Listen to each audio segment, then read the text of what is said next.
ಆತ್ಮೀಯ H16 news ಅರ್ಥಾತ್ ಸೀತಾರಾಮಗೆ ಸ್ವಾಗತ. ನಾನು ನಿಮ್ಮವ MI ಅಥವಾ ಮಲ್ಲಪ್ಪ ಜೋತಾವರು. ಆತ್ಮೀಯರೇ, ಮತ್ತೀಗ ಮೋದಿ ವರ್ಸಸ್ ಸಿದ್ದರಾಮಯ್ಯ ಈ ರಾಜ್ಯಗಳ ಪಾಲದ ದೃಷ್ಟಿಟ್ಕೊಂಡು ಮತ್ತು ತಿಕ್ಕಾಡ ಶುರುವಾಯ್ತಾ.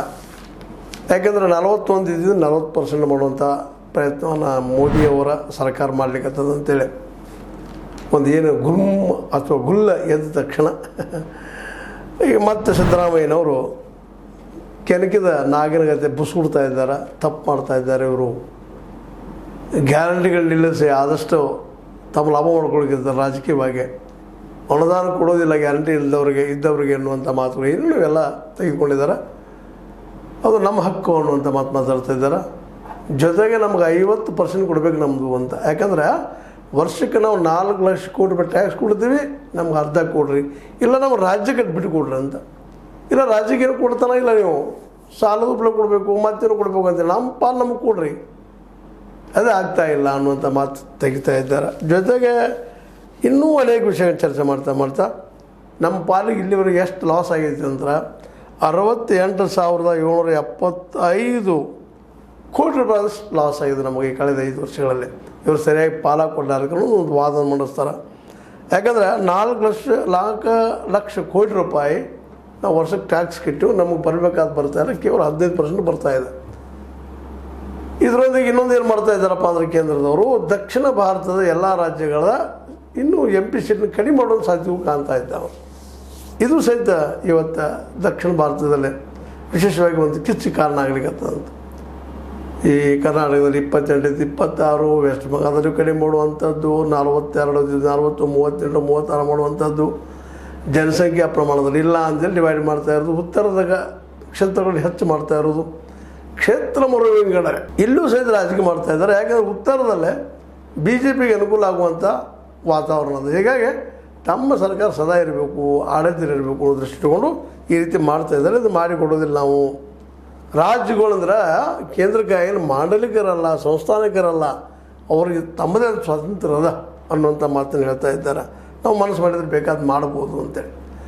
ಇವೆಲ್ಲ ನೆಲೆಯಲ್ಲಿ ದಕ್ಷಿಣ ಭಾರತದ ಈ ಒಂದು 5-6 ರಾಜ್ಯಗಳೆಲ್ಲ ಕೂಡಿಸ್ಕೊಂಡು ಒಂದು ಮೂಮೆಂಟನ್ನು ಸ್ಟಾರ್ಟ್ ಮಾಡೋ ವಿಚಾರ ಸಹಿತ ಮಾಡ್ತಾಯಿದ್ದಾರೆ ಅಂತ ಸುದ್ದಿ ಕೇಳಿಬರ್ತಾ ಇದ್ದಾವೆ.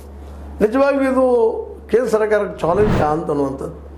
ಯಾಕೆಂದರೆ ಕೇಂದ್ರ ಸರ್ಕಾರ ತನ್ನ ಪಾಲಿನ ತಗೊಳ್ಳೋದಲ್ಲ ಮತ್ತು ಇನ್ನಷ್ಟು ಹೆಚ್ಚಿಗೆ ತೊಗೊಳ್ಳುವಂಥದ್ದು ತಪ್ಪಲ್ಲ ಅನ್ನುವಂಥ ಮಾತು ಬರ್ತದೆ. ಈಗ ತಿಕ್ಕಾಡು ಜೋರು ಹಿಡಿತಾ ಇದೆ ರಾಜ್ಯ ಮತ್ತು ಕೇಂದ್ರಗಳ ಮಧ್ಯದ ಈ ಒಂದು ಹೊಂದಾಣಿಕೆ ವಿಷಯದಲ್ಲಿ.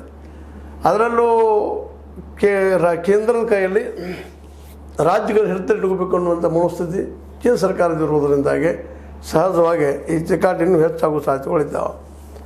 ಅದಕ್ಕೆ ಈಗ ಮತ್ತೆ ಪಾಲದ ಒಂದು ಏನಪ್ಪ ಅಂದ್ರೆ ತಿಕ್ಕಾಟ ಕೇಳೋದು ಶುರುವಾಗಿಬಿಟ್ಟದ. ನಮ್ಮ ಪಾಲು ನಮಗೆ ಕೊಡ್ರಿ, ನಮ್ಮ 40 ಬೇಡ 50 ನಮ್ಮದು 50 ನಿಮಗೂ ಅನ್ನುವಂಥ ಹೊಸ ವಾದವನ್ನು ಮಂಡಿಸ್ತಾ ಇದ್ದಾರೆ.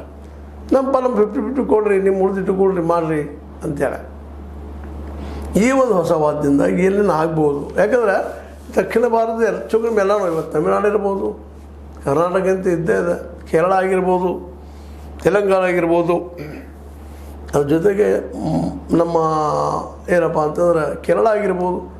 ಇವರೆಲ್ಲರೂ ಇವತ್ತು ನಮ್ಮದು ಇಲ್ಲಪ್ಪ, ನೀವು ನಮಗೆ ನಮ್ಮ ಪಾಲನೆ ಕೊಡ್ರಿ ಅನ್ನುವಂಥ ಮಾತು. ಜೊತೆಗೆ ನಮ್ಮ ಕ್ಷೇತ್ರ ಮರು ವಿಂಗಡಣೆ ಮಾಡೋ ಮುಂದೆ ನಮಗೆ ಕಡಿಮೆ ಮಾಡಲಿಕ್ಕೆ ಹೋಗ್ಬಾರ್ದು, ಜನಸಂಖ್ಯೆ ನಮ್ಮಲ್ಲಿ ಹೆಚ್ಚಾಗಿದೆ, ನೀವು ಹೆಚ್ಚಾಗಿದೆ ಅನ್ನುವಂಥ ವಾದವನ್ನು ಮಂಡಿಸ್ತಾ ಇರ್ತಾರೆ.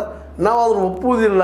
ಹೊಸದಾಗಿ ಮಾಡುತ್ತಿರುವಂಥ ಈ ಕ್ಷೇತ್ರ ವಿಂಗಡಣೆ ಇದು ಸಹಿತ ನಮ್ಮನ್ನು ಏನಪ್ಪ ಅಂದ್ರೆ ಆಳುವ ಸಮೀಪ ತರ್ತಾ ಇಲ್ಲ, ತರೋದು ಇಲ್ಲ ಅನ್ನುವಂಥ ಮಾತು. ಯಾಕೆ ಉತ್ತರದ ಎಲ್ಲ ಕ್ಷೇತ್ರಗಳು ಹೆಚ್ಚಾಗಿಬಿಟ್ಟು ಜನಸಂಖ್ಯೆ ದೃಷ್ಟಿ ಇಟ್ಕೊಂಡ ಸಹಜವಾಗಿ ಇದು ಕಡಿಮೆ ಆಗ್ತಾವೆ. 543 ಮತ್ತು ಮರು ವಿಂಗಡಣೆ ಆಗೋದ್ರೆ ಕಡಿಮೆ ಆಗ್ತಾವೆ ಅನ್ನುವಂಥ ಮಾತು ಈಗ ಚರ್ಚೆಗೆ ಶುರುವಾಗಿಬಿಟ್ಟದು. ಹೀಗಾಗಿ ಈ ಎರಡು ನೆಲೆಯಲ್ಲಿ ಅಂದರೆ ಒಂದು ಗ್ಯಾರಂಟಿ ಆಗಿರ್ಬೋದು, ಇನ್ನೊಂದು ಅದರ ಜೊತೆಗೆ ಮರು ವಿಂಗಡಣೆ, ಕ್ಷೇತ್ರ ಮರು ವಿಂಗಡಣೆ ಆಗಿರ್ಬೋದು, ಎರಡೂ ನಮಗೆ ಅನ್ಯಾಯ ಆಗ್ತದೆ. ಮತ್ತು ನಮಗೆ ವಿಶೇಷ ಅನುದಾನ ನಮ್ಗೆ ಕೊಡ್ತಾಯಿಲ್ಲ, ಮತ್ತೊಂದು ಕೊಡ್ತಾಯಿಲ್ಲ. ಒಂದು 6,000 ಕೋಟಿ ರೂಪಾಯಿ ಬರ್ಬೇಕಾಯ್ತು, ಅದಿಲ್ಲ. ಮತ್ತು ಮೊದಲ 4 ಏನಪ್ಪ ಅಂತಂದ್ರೆ 71% ವಾರ ನಮಗೆ ಕೊಡ್ತಾಯಿದ್ರು ಪಾಲನ್ನು. ಈಗ ಬರೀ 3.64 ಕೊಡ್ತಾಯಿದ್ದಾರೆ. ಅಂದ್ರೆ ಒಂದು 100ಕ್ಕೆ 13 ಪೈಸೆ ಕೊಡ್ತಾಯಿದ್ದಾರೆ ಇವರು ನಮ್ಮ ಪಾಲನ್ನಂತ. ಈ ಎಲ್ಲ ನೆಲೆಯಲ್ಲೇ ದಕ್ಷಿಣ ಭಾರತದ ಎಲ್ಲ ರಾಜ್ಯಗಳ ಮುಖ್ಯಮಂತ್ರಿಗಳನ್ನು ಕೂಡಿಸ್ಕೊಂಡು ಒಂದು ಸಂಘಟನೆ ಮಾಡಿಕೊಂಡು ಈ ಒಂದು ಮೋದಿಯವರ ಸರ್ಕಾರದ ವಿರುದ್ಧವಾಗಿ ಕೇಂದ್ರ ಸರ್ಕಾರದ ವಿರುದ್ಧವಾಗಿ ಹೋರಾಟ ಮಾಡ್ತಾರಾ ಅನ್ನುವಂಥ ಮಾತು ಮತ್ತು ಇವತ್ತು ಅನಿವಾರ್ಯ ಏನೋ ಅದು ಅನ್ನುವಂಥ ಮಾತುಗಳು ಕೇಳಿ ಬರ್ತಾ ಇದ್ದಾವೆ. ಯಾಕಪ್ಪ ಅಂದ್ರೆ ಇದೇ ರೀತಿ ಮುಂದುವರೆದ್ರೆ ಕ್ಷೇತ್ರ ಮರುವಿಂಗಡಣೆ ಆಗಿರ್ಬೋದು, ಅನುದಾನ ಹಂಚುವಲ್ಲಿ ಆಗಿರ್ಬೋದು, ಮತ್ತೊಂದು ಆಗಿರ್ಬೋದು, ಎಲ್ಲದರಲ್ಲೂ ಕೇಂದ್ರ ಸರ್ಕಾರ ಈ ಒಂದು ರಾಜ್ಯ ಸರ್ಕಾರಗಳಿಗೆ ಅನ್ಯಾಯ ಮಾಡ್ತಾಯಿದೆ. ಅದರಲ್ಲೂ ಮುಖ್ಯವಾಗಿ ಈ BJP ಥರ ಇನ್ನಿತರ ಪಕ್ಷ ರಾಜ್ಯಗಳ ಬಗ್ಗೆ ಇವ್ರದ್ದು ಜೋರಾಗಿದೆ ಕಾಟ. ಅದಕ್ಕೆ ನಾವೆಲ್ಲ ಒಂದು ಆಗಬೇಕು ಅನ್ನೋಂಥ ಒಂದು ನಾಯಕತ್ವ ಸಹಿತ ಸಿದ್ದರಾಮಯ್ಯ ತೆಗೆದುಕೊಂಡು ಈ ಮೂವ್ಮೆಂಟ್ ಮಾಡುವ ಎಲ್ಲ ಲಕ್ಷಣಗಳು ಕಾಣ್ತಾ ಇದ್ದಾವೆ. ಇದು ಒಂದು ರೀತಿಯಿಂದ ರಾಜ್ಯ ಮತ್ತು ಕೇಂದ್ರಗಳ ಮಧ್ಯದಲ್ಲಿ ಒಂದು ತಿಕ್ಕಾಟನ್ನು ಹಚ್ಚುವಂಥದ್ದು, ಜಗಳ ಹಚ್ಚುವಂಥದ್ದು ಆಗ್ತದೇನೋ ಅಂತ ಅನಿಸಿದ್ರು ಸಹಿತ ಮತ್ತು ನಮ್ಮ ಪಾಲಿನ ಹಕ್ಕು ನಮ್ಗೆ ಬೇಕಲ್ಲ ಅನ್ನುವಂಥ ಮಾತು ಅಷ್ಟು ಸ್ಪಷ್ಟ ಅದ. ಯಾಕಂದರೆ ಕ್ಷೇತ್ರ ವಿಂಗಡಣೆಯಿಂದ ಇಲ್ಲಿ ಸೀಟ್ ಕಡಿಮೆ ಆದರೆ ಅದು ಉತ್ತರಕ್ಕೆ ಸಿಗೋದ್ರಿಂದಾಗಿ ಸಹಜವಾಗಿ ಉತ್ತರ ಭಾರತದವರ ಇಡೀ ದೇಶವನ್ನು ಆಳುವಂಥ ಪ್ರಸಂಗ ಬರ್ತದೆ, ಸಹಜ ಆಗಿಬಿಡ್ತದೆ. ದಕ್ಷಿಣ ಭಾರತದವರು ಆಟಕ್ಕುಂಟು ಲೆಕ್ಕಕ್ಕಿಲ್ಲ ಅನ್ನೋಂಗೆ ಆಗಿಬಿಡ್ತದೆ ಅನ್ನೋ ಭಯನೂ ಈ ದಕ್ಷಿಣದ ಎಲ್ಲ ರಾಜ್ಯಗಳ ಮುಖ್ಯಮಂತ್ರಿಗಳಲ್ಲಿದೆ.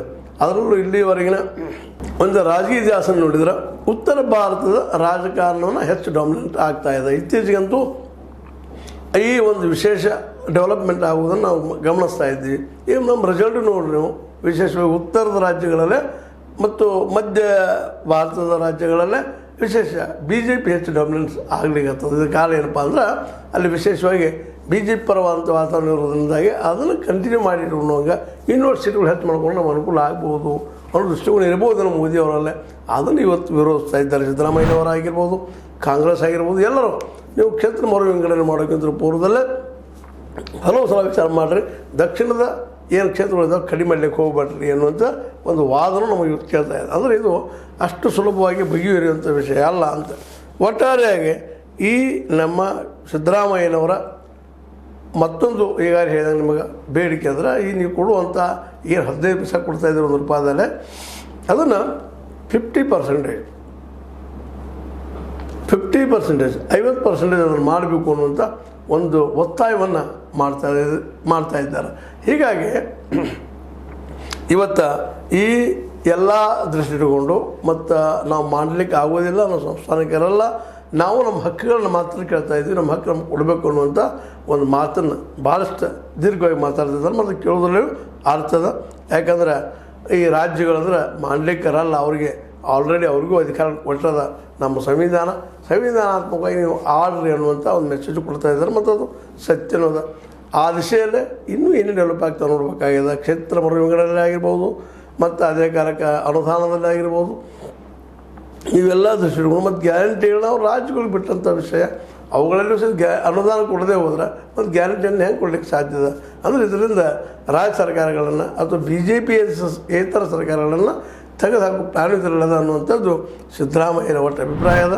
ಆ ದಿಶೆಯಲ್ಲೇ ದಕ್ಷಿಣದ ತಮಗೆ ಬೇಕಾದಂಥ ಸಮಾನ ಮನಸ್ಕ ರಾಜ್ಯಗಳ ಮುಖ್ಯಮಂತ್ರಿಗಳು ಸಂಘಟನೆ ಮಾಡ್ಕೊಂಡು ಹೋರಾಟ ಮಾಡುವ ಎಲ್ಲ ಸಾಧ್ಯತೆಗಳು ಕಂಡು ಬರ್ತಾ ಇದ್ದಾವೆ. ಹೀಗಾಗಿ ಕೇಂದ್ರ ವರ್ಸಸ್ ರಾಜ್ಯಗಳು ಅನ್ನುವಂಥದ್ದು ನಡೀಬೋದು, ಅಥವಾ ಸಿದ್ದು ವರ್ಸಸ್ ಮೋದಿ. ಈ ಒಂದು ಡೆವಲಪ್ಮೆಂಟ್ ಮುಂದಿನದಲ್ಲಿ ಕಂಡ್ರೆ ಏನು ಆಶೆ ಪಡಬೇಕಾಗಿಲ್ಲ ಅಂತ. ಇದು ನಿಮಗೆ ಲೈಕ್ ಆಗ್ಬೋದು, ಲೈಕ್ ಮಾಡಿ, ಶೇರ್ ಮಾಡಿರಿ, ಕಾಮೆಂಟ್ ಮಾಡಿ, ಜೊತೆ ಸಬ್ಸ್ಕ್ರೈಬ್ ಆಗ್ಬೋದು. ನಿಲ್ಲಿಸ್ಲಿಕ್ಕೆ ಹೋಗ್ಬೇಡ್ರಿ. S16 ನ್ಯೂಸ್ ಅರ್ಥಾತ್ ಸೀತಾರಾಮ್ ಸತ್ಯದ ಕೈಗನ್ನಡಿ ವಂದನೆಗಳು.